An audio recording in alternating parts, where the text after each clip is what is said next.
Well, I'd like to extend a warm welcome to everybody this morning for another Lunch and Learn with OAS. We're just allowing a few more to get in here, and we will get started in just a moment.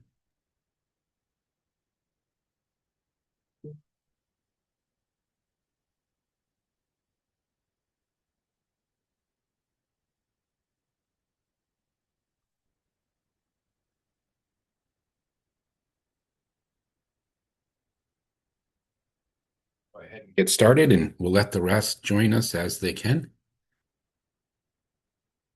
Just for anybody new joining us, really our goal here is to exchange information as far as Unanet AE goes and the use of it. And we use Unanet AE and we implement the system and we train and help users on the system as well. So we utilize these bi-weekly lunch and learns to just share information and things that we've learned uh, through working with the software. And we like to share that, and hopefully it helps you with your using the software as well. Just by way of some housekeeping, feel free to ask questions during the presentation. You can either put them in the chat, or if there's a break in the presentation, you can come off mute and ask as well. And we'll cover as many questions as we possibly can. Also, this is being recorded, so we will send today's session as soon as the recording is available. And we welcome any feedback and suggestions you have for future topics. This is our last session for 2025, just due to holiday schedules and the holiday season that's upon us. So definitely keep an eye out in your emails for the new calendar invite for our 2026 sessions that'll be coming out very soon. So keep an eye out for that. We'll make sure we send it a couple of times to make sure everybody doesn't miss it. And we look forward to an exciting 2026 of new topics and things to share with one another as a team and a resource for Unanet AE. And again, if you have suggestions and feedback for topics, please email me at tcower@4oasllc.com. A few of you have already done that, so thank you very much, and we'll be incorporating some of the suggestions that you've shared. So thank you again. So without further ado, we will turn it over to our presenter, Martha Griffith, who's a VP and a senior ERP consultant here at OAS. And she's going to share with us today a client case study under the topic or the theme, Empowering Project Managers with Direct Entry and Analysis in Unanet AE to gain company-wide efficiencies. So we turn it over to Martha, and we look forward to the presentation. Thank you, Tim. I should be sharing my screen now. This is a presentation that I did with Nikki at Frederick Seiber Associates in 2023 at the Unanet Champions Conference. Hope you all can join us next year at the conference as well. So I'm going to, if some of the print screens in here, hopefully nothing's too far off from what the current version is in Unanet, but there are some print screens in here. So Frederick Seiber, I don't believe Nikki's here today. She was going to try to make it, but I don't think I saw her. But if you are here, Nikki, hello. Nikki's always willing to share her. If you want to reach out to her, I'll have her email address at the end of this presentation. She's always willing to talk with you all too about processes. Always willing to share what they're doing there at Frederick Seiber. But they are allowing their project managers direct entry into the system. The project lifecycle is starting with their project managers. So that's why they're a really good case study to really push that project initiation and analysis and management of the projects can all reside with project managers. It doesn't have to be on the accounting side where that project initiation starts. So they're a great case study to walk through. As I go through this presentation, here's just an agenda. I'll give you a little background on Frederick Seiber. Then I'm going to show you their overall project lifecycle, then show you their opportunity stage, when they get a proposal signed, what happens, the project monitoring process, they go through and then bill the project, and what happens during the project closeout. Here's a little information about the company. I'm going to read this just really quickly. Frederick Seiber Associates was established in 1941. Over 75 years later, continues to pride itself on professional excellence, hard work, and commitment of service for our clients. FSA's clients come from both public and private sectors. Our private sector work ranges from individual landowners to large regional, national, and multinational corporations. FSA's public sector work ranges from towns and boroughs to the federal government. FSA strives to work directly with local communities to understand what our impact can be within the areas we live in. So it's always good to just have an idea of what the company is that you're looking at to compare to who you are. And something I just realized that I don't have is their current number of users, but I believe Keith is here as well from Frederick Seiber. Hi, Keith. Thank you for coming. I think you guys are you around 50 employees, Keith, if you're there and able to come off mute. If you're not, it's okay. But I think that's about where you are, Yeah, somewhere between 30 and 50. yeah, we're high 30s. I think about 38. Okay. That's good. That's always good. People, again, to make a comparison, I think that's helpful. Thank you. Here's the overall project life cycle. So FSA does not have Unanet CRM product, but they are logging opportunities in the system. So when they learn about potential work, they do log an opportunity in our prospect management area. And then hopefully they win that opportunity and a proposal's signed. And then here's the PM creating the client and the project in Unanet. Then they have a customization that creates a document that has some project information in it. It's an internal document that they used to have that they would fill out by hand, just noting some different information about the project. But now there's a button that they push that takes some of the information out of the project area that they enter and creates that document for them. The signed documents, including the contract and this extra automated one, are all saved in the document area of the project. Then this is all project management related. Then once the project manager does enter all that information, the project accountant does review that setup and make sure that the billing information is set up properly, the proper templates in there, and the amounts, just to review it. Then as the project continues and keeps going, there is a project monitoring that happens using a custom dashboard that they had created. And I'll give you just a print screen. You'll see a print screen of that here in just a little bit.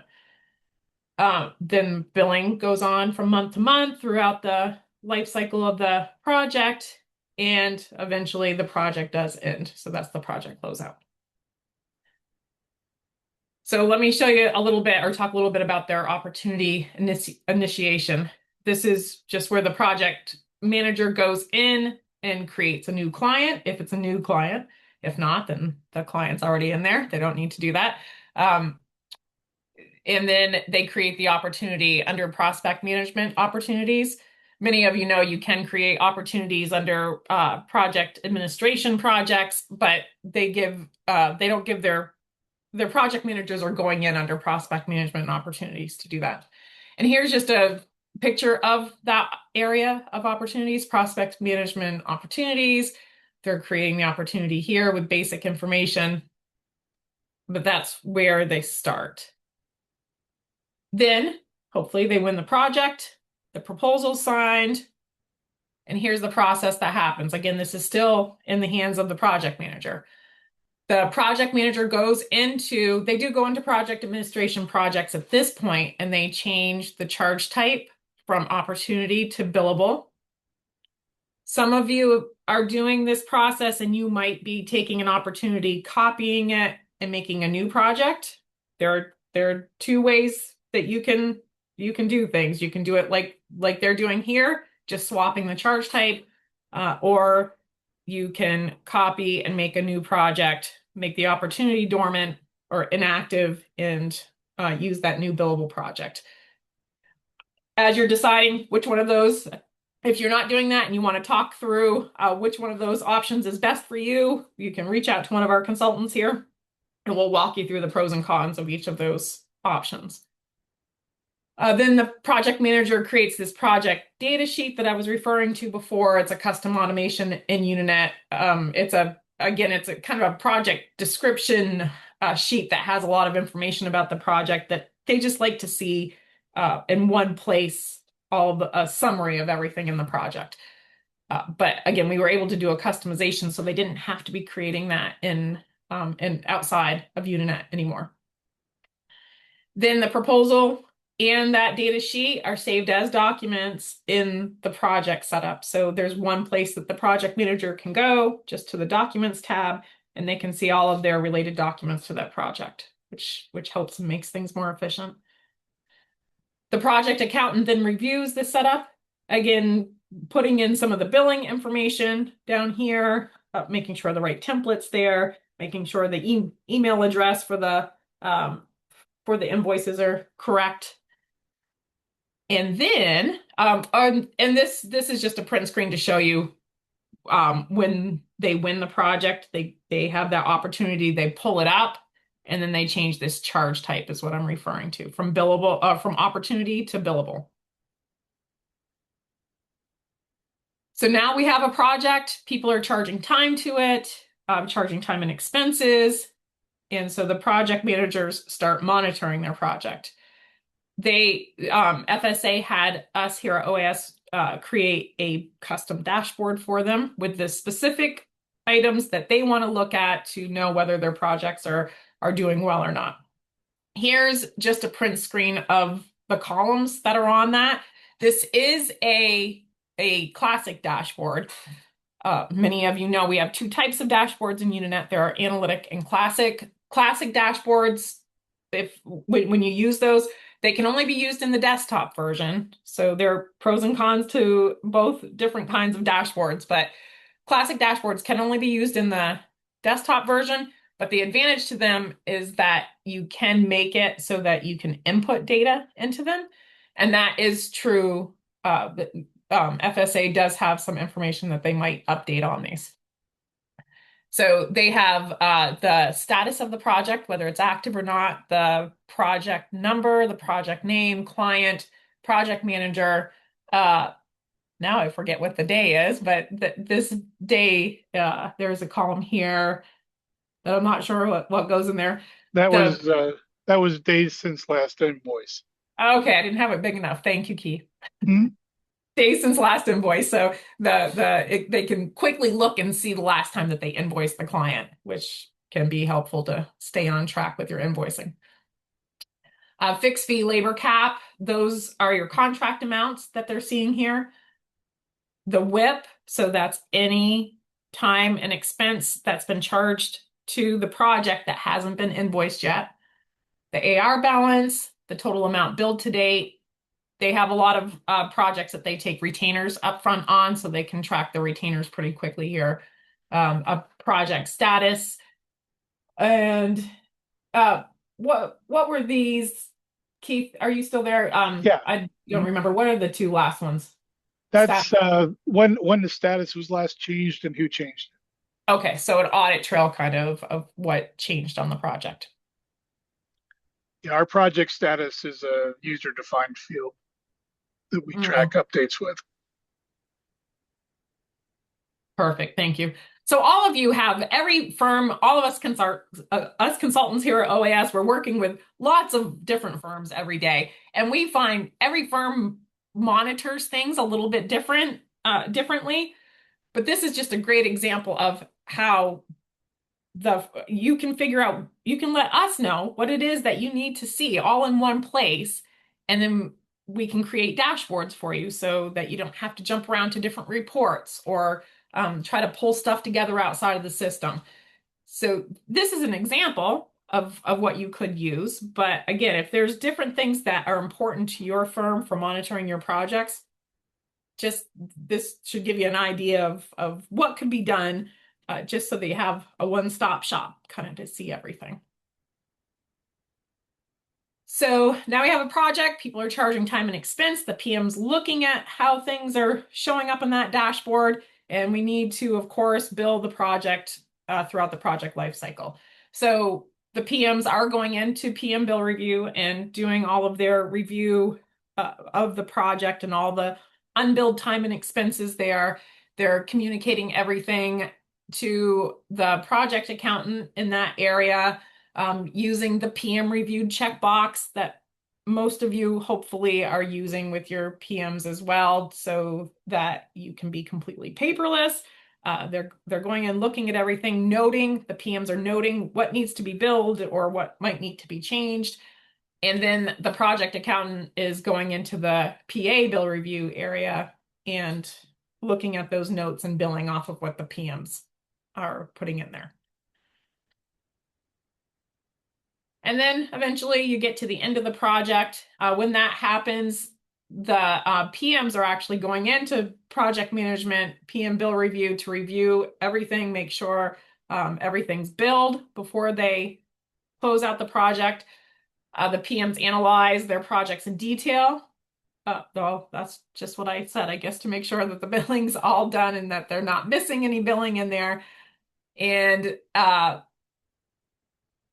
then the project accountant, well, yes, a lot of this is related to all the billing of it, but I think just kind of one overall last look, make sure everything looks like it's all billed before the project is made inactive. And here's that project status UDF that Keith was just referring to. They, hopefully most of you know that you can add in custom fields. We call them user-defined fields, or UDFs in Unanet. So if there is data that you want to store about a project, we can add almost any kind of field in the project so that you can store that information and then create reports and dashboards off of those fields. So in summary, again, here's that life cycle kind of flow chart just to bring you through again how they're doing things.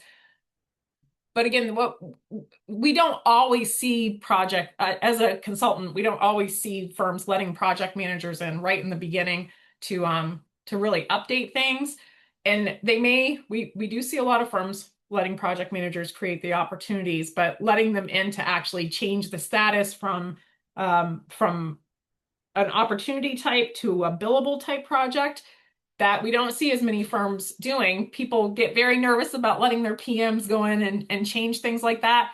But FSA has now been doing this for a few years successfully, and it is very efficient process where there's not an in-between person where the PMs have going to somebody and saying, hey, we won this project, can you make this billable now? They're just doing it themselves to save that extra step.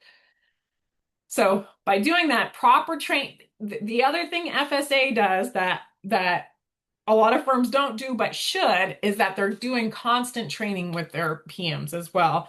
I don't, Keith, I don't know how often you're doing it now, but I know that at least every few months they have training sessions where they're reminding the PMs of this process and going through it and asking for input too. If the PMs are having problems with something or there's something they don't like, they're very open to talking everything through and making sure everybody's on the same page. So that's another key to making sure it works.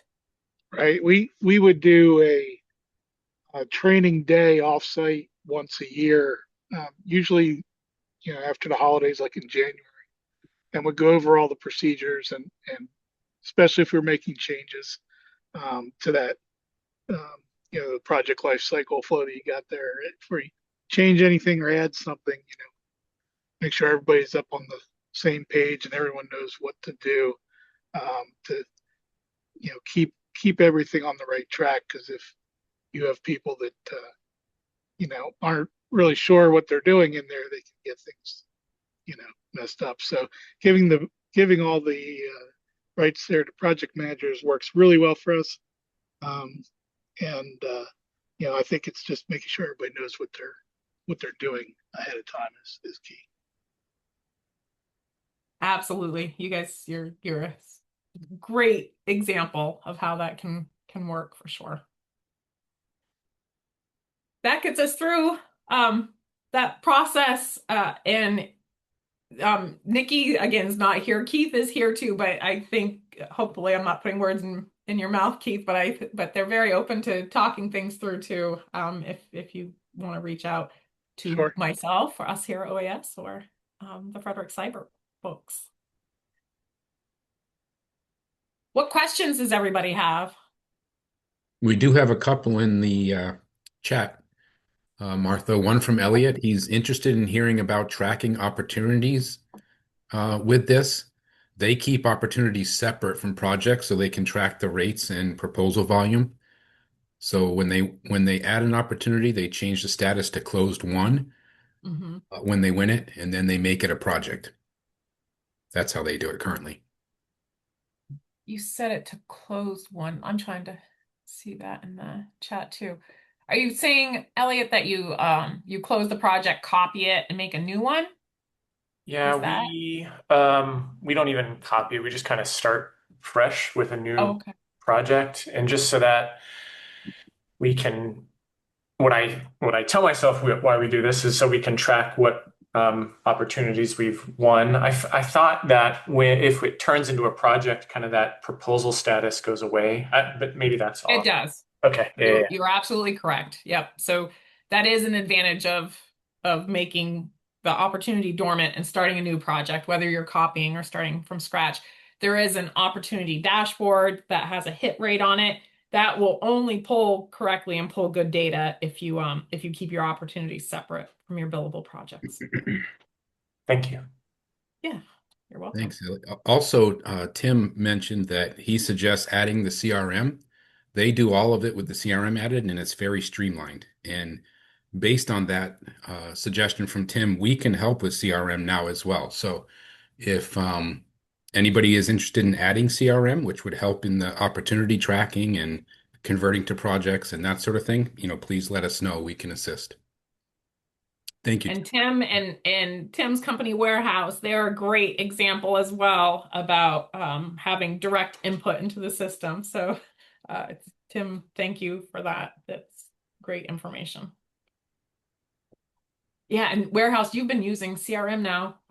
It might be a few years as well, and have the connect. So if you have Unanet CRM, there is a connector between AE and CRM so that you start a opportunity in CRM and it flows just right into UAE, so you don't have to be re-inputting projects as well. Yeah, and then you can track the opportunities in the CRM for your close ratio. So it works out.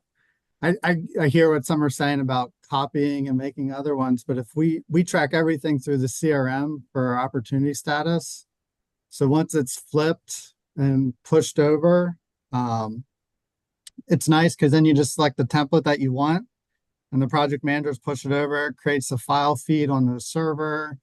It connects to Tonic to create our document management. Like everything we do, basically everything you kind of described. The only thing we kind of change is we don't allow them to flip the status from opportunity to billable until the signed contract is uploaded into the documents folder.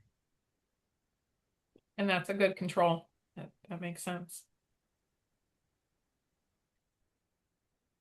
Thank you.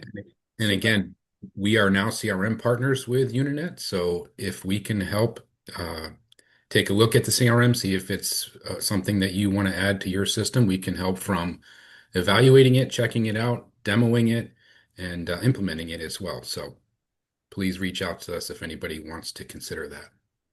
Martha, are you going to be on the Southern Users Group meeting on Wednesday? I am not. No.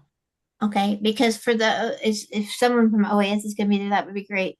Unanet is actually going to be doing CRM to UAE conversion this Wednesday for the Southern User Group. I will be on there, Denise. Great, Tim. That would be awesome. I appreciate that. Thank you. Thanks for the reminder.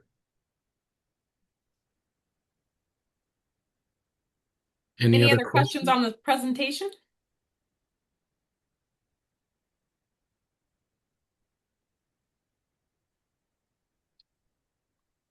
Well, if not, we can open it up to any questions if it doesn't have to be related to that presentation, just anything else that you have. The only difference that we do, Martha, is that the PM does everything in the CRM, and once they've busted it and everything, then and it gets converted. Once we receive the contract, then the project accountant, project controller takes it from there. That's the only difference. Okay. Yep, just you've got CRM and I'm sure Keith at some point you all may want to look at CRM too, and FSA has their process set up well so that they could implement CRM pretty easily too if ever needed. Yep. Thank you, Keith, for letting us show the presentation again. Really appreciate it. Sure.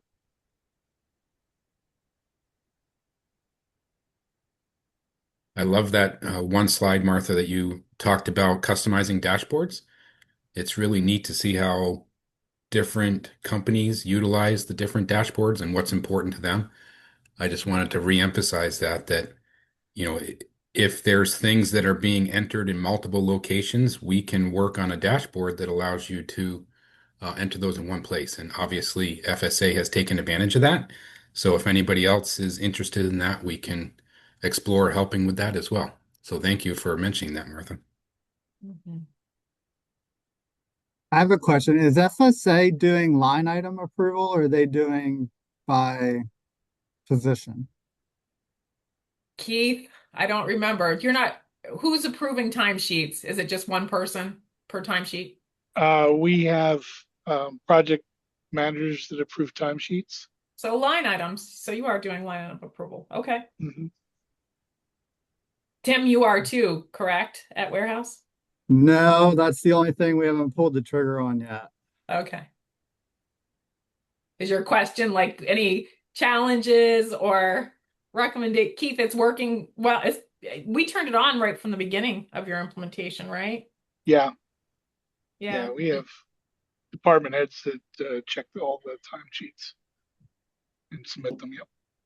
But the PMs do the lines they're approving lines on each timesheet or no? No, we have department managers that approve individual timesheets, including the PMs. Okay. So Yeah. I misspoke. So no line item approvals there, Tim. Right. Sorry. That's right. Yep. We have another suggestion / question from Elizabeth that says, could we maybe have another session running through these steps in ordinary Unanet? Now that we're up and running, our PMs might benefit from attending.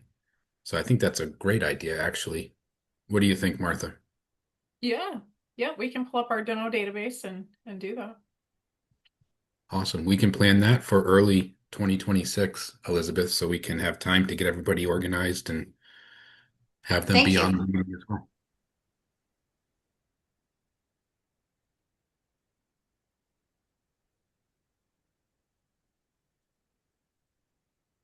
Any other questions about the FSA processes or anything else to do with Unanet?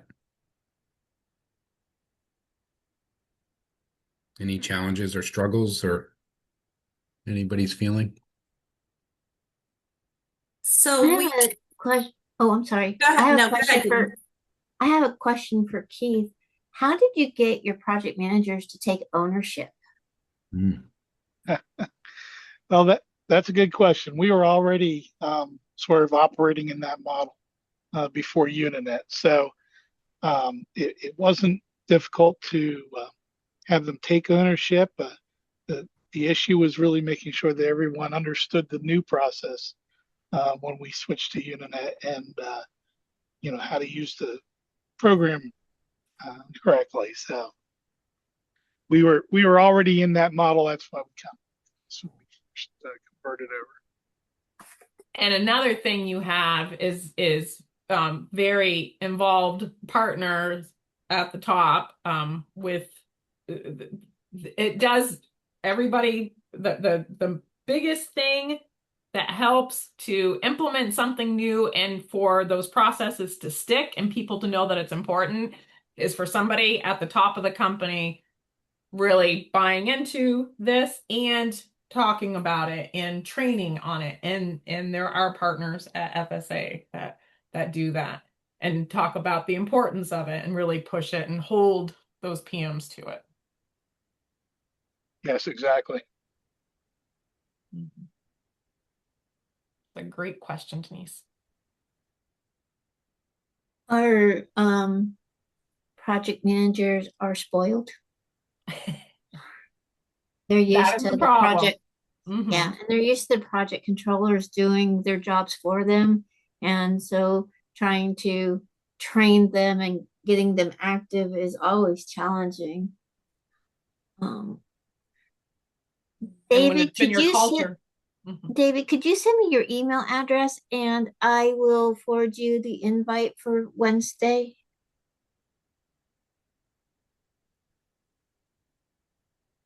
Or Martha, if you have David's email address, would you mind forwarding the invite or Tim? Yep, we can definitely connect you to for sure.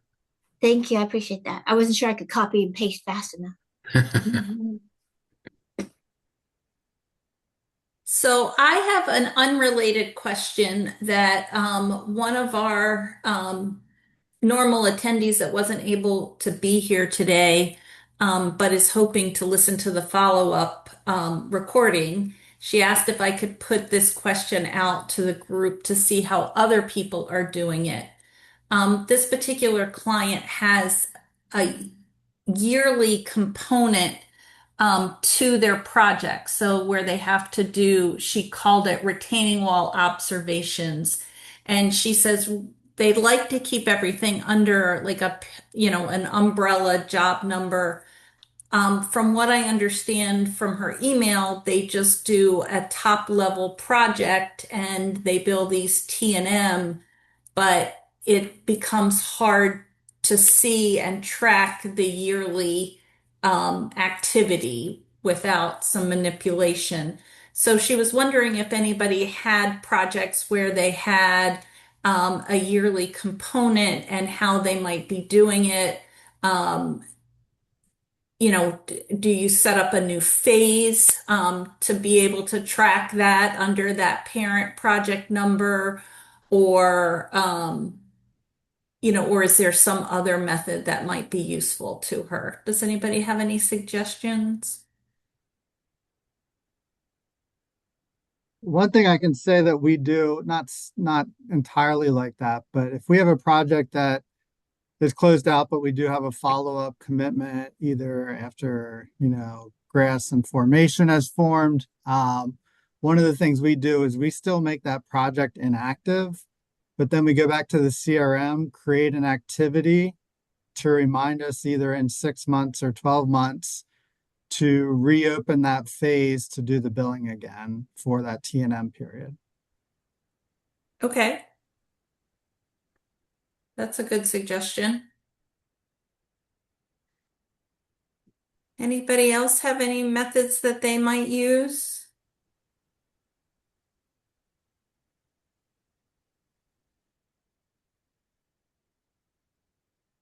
Mary, does it have to be part of the project? Could they not use a roll up? So that's another good suggestion, right? So they could set up a new project, but use the roll up to keep them combined for reporting purposes. Um, Yeah, I'm not familiar enough with what they were really looking yeah, at. it's hard So for me too I'm sure because about my yeah, suggestion. because she's not here for us to ask questions to. We might have to bring this up on the next one, but I think because we're not going to have any more this year, I wanted to try to get something on the recording for her.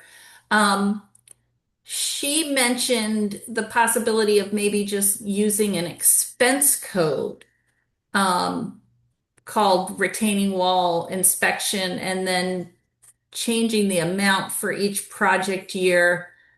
But I'm not sure I'm following exactly what she's trying to do there or how that might help. Um, So my thought from just hearing it is that the best way to handle it is probably with just phases where she'll be able to clearly track. It doesn't look to me like she's currently using phases on that particular project that she sent me a print screen of. All right, well, thank you. Similar stuff. If I don't know, and Martha's actually helped with some really intricate invoices if she's looking for different ways to bill it over the years. We do some on-call projects that have lasted over 5 or 6 years, and we just use phases for each different project that comes up. Or even if it's a ongoing, 1 year has to close out and the next year is a different part of that same project. So phases is what we've been using. And that works well for you? It works really well, yeah. Because you Yeah. can at least see the individual phase billing plus the overall, if it's an overall not to exceed amount. Rosalind, do they each have individual purchase order numbers? We do typically, yes. Oh, I'd love a presentation on that. Well, you can ask Martha about the invoices she's had to create for us, the templates.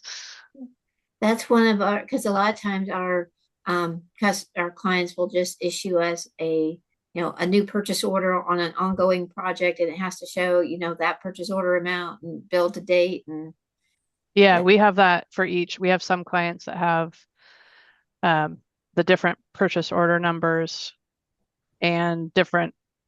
We sometimes have a on-call amount that's over what the approved individual phases are approved for. So I've gotten kind of tricky on how to show the overall build to date, what's really remaining, but then also the overall build to date on each approved task order. Yeah, because we get field orders too. So once the guys are actually out in the field, the client will give them a field order that's over and above. So yeah, that would be really interesting to see, Martha. Denise, what are you doing now? Are you just creating new projects when you have those? It depends on the life cycle of the project. In most cases, yes. A lot of times, if it's just because they've closed the purchase order and we can't invoice it, then we just change the PDF, which is horrible. And I hate that solution, but I don't have a voice in the way we do things, because then that becomes convoluted and you can't look up the PO number since you've only did it on a PDF copy. And the auditor in me goes crazy, Martha. And we don't want to go down that rabbit hole. Yeah, if you wanted that, so you're looking up by purchase order number. Like Rosalind, it would be hard if you wanted to search the system for a specific PO number for one of those things. That might be. Yeah, I haven't had to do that. Yeah, that would be hard. But it does show. Do you put your PO number, Rosalind? I don't remember on your invoice. Do we put it in invoice description? I have, they're either in the invoice, phase description, but then I also do have a PO number. Okay. Okay. Yeah, I wasn't sure if you were using sub-level UDEFs or how you were accomplishing that. So, but I just hijacked your conversation, so I'm sorry. No, that's good. All good discussion. Thanks for sharing, Rosalind. Yeah, no problem.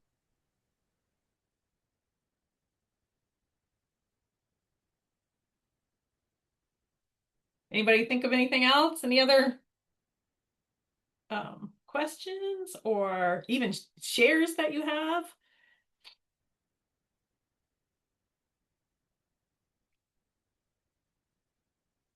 Or any other requests for future? This is Annie with Unanet Riley. Quick question. Is intention to continue this great series into 2026 on a monthly basis? Yes. So the plan is right now to continue this on a bi-weekly basis. Great, So thank you. Yeah, I'll be sending. Looking forward. I'll send information on that when I send the recording, and then also keep an eye in your inbox for a new calendar invite. Most likely it'll be the same link that we've been using, but just a new invite so it's fresh on calendars and things like that for 2026. And hopefully this next year I'll do a better job with getting the topics out to everybody sooner so you can kind of rally your colleagues if it's of interest for project managers or whoever might want to attend. There'll be an opportunity, maybe a little better lead time for getting everybody engaged. So hopefully that's my goal for 2026 is to organize it a bit better. So Do you have on topics for like backlog reporting? One specifically dealing with the fact of how Unanet calculates the time and materials then as negative backlog? we don't, but I just added it. Okay, thank you. Tim, really, the only there's not we often might update or customize a backlog report for people to just put a filter in there to say don't show time and material as negative. If something's negative, leave it as 0, for example. But Yeah, so we're using more and more of the analytical dashboards and the okay. way Unanet calculates it. It's just yeah, it's becoming more and more of a pain. Yeah, but we can update in those analytic dashboards. We could update the formula so that again it doesn't show the negatives. Yeah. Oftentimes we'll go in and we'll make a formula in there to say show the backlog calculation unless it's negative. If it's negative, just leave it at 0, so it doesn't look like there's any negative Okay. or no And then backlog even. okay. And you can do that as like a blanket across no matter how the project's set up. So if the project has time materials or lump sum, you can create it that if it doesn't see a fixed fee contract level caps, it's automatically going to put that formula in. Yes. Yep. We can do it based on Okay. that. Okay. Yeah, that would work. Okay. Send me an email if you're interested in us getting an estimate to do that for you. Yeah, well, probably be January project, but yes. Okay. Hey, Martha, I would also throw into that a consultant accrual report. Okay. Well, so that's gonna get complicated, but we'd love to see what you're looking for. Okay, I can show you a beautiful spreadsheet that has seemed to work for several years, but Okay. I have to think and like what I use combines both calculating backlog, net backlog, and consultant accrual. So Okay. maybe I'll shoot you an email. Okay, sure, absolutely. There is a consultant accrual suggestion on the suggestion portal that has quite a few votes, but I'm going to put that in the chat right now because we here at OAS get asked about consultant accruals often, and why is there not a perfect solution in Unanet? We work on some kind of workaround solutions, but please go out and vote on this suggestion. The more votes we get, the more attention we get from Unanet. So do that as well. Thank you. You're welcome.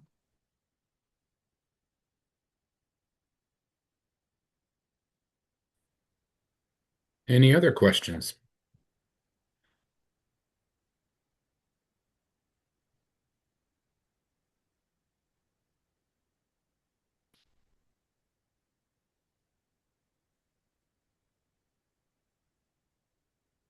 It was a great discussion.